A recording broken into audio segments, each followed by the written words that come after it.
আমি তখন বরিশালের একটি স্থানীয় পত্রিকায় সাংবাদিক হিসেবে কাজ করি।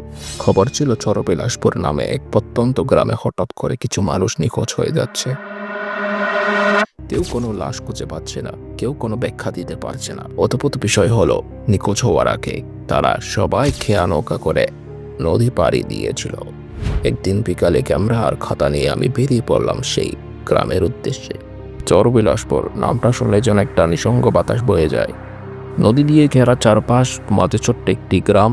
সন্ধ্যার আগে পৌঁছাতে না পারলে কেউ নৌকা ছাড়ে না, এমন একটা অলিখিত নিয়ম আছে। কিন্তু আমি পেশাদার বলেই রাতে নৌকা নিতে রাজি হলাম। নৌকায় উঠতেই মাঝি নিচু গলায় বলল, সন্ধ্যার পর ফিরবেন এই পার? আমি হাসলাম, ফিরবো না, এক রাত থাকবো। মাঝির চোখে একটা চাপা আতঙ্ক দেখলাম। দেখেন সাহেব, চরবিলাসপুর ঠিক জায়গা না রাত কাটানো। আমি শুধু ক্যামেরা দিকে বললাম, সাংবাদিক।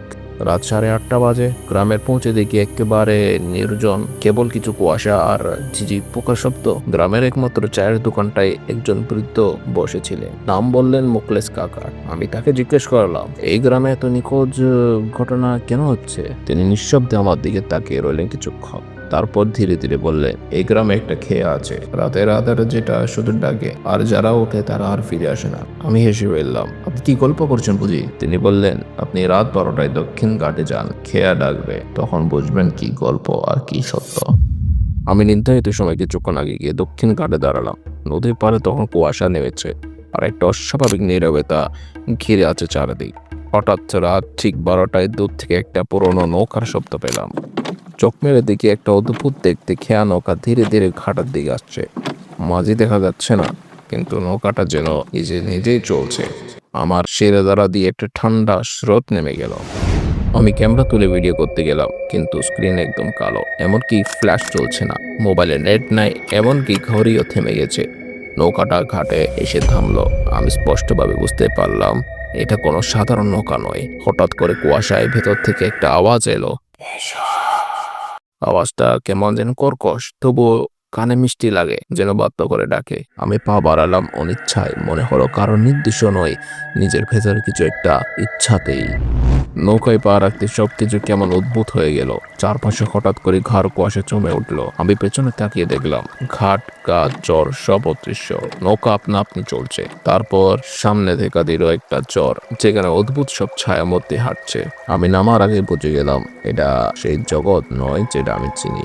চরের মাটিতে পা রাখতে একটা একটা করে ছায়াগুলো কাছে এলো। তাদের চোখ নেই, মুখ নেই, কেবল একটা কুয়াশা দিয়ে গড়া অবয়ব। কেউ বলল, যেতে পারবে না। আমি বললাম, আমি কেন এইখানে? একটা ছায়া ধীরে ধীরে আমার সামনে এসে দাঁড়ালো। তুমি দেখেছ, তুমি শুনেছ, এখন তুমি আমাদের একজন। আমি দৌড় দিতে চাইলাম, কিন্তু পা চলে না। শরীর জমে গেছে, মাথার মধ্যে কে যেন কথা বলছে। তুমি যদি যেতে চাও, একজনকে নিয়ে আসতে হবে। আমি সেই রাত থেকে কিভাবে ফিরে এলাম সেটা আজও জানি না। হুশ যখন ফেরে, আমি ঘাটের পাশে পড়ে আছি।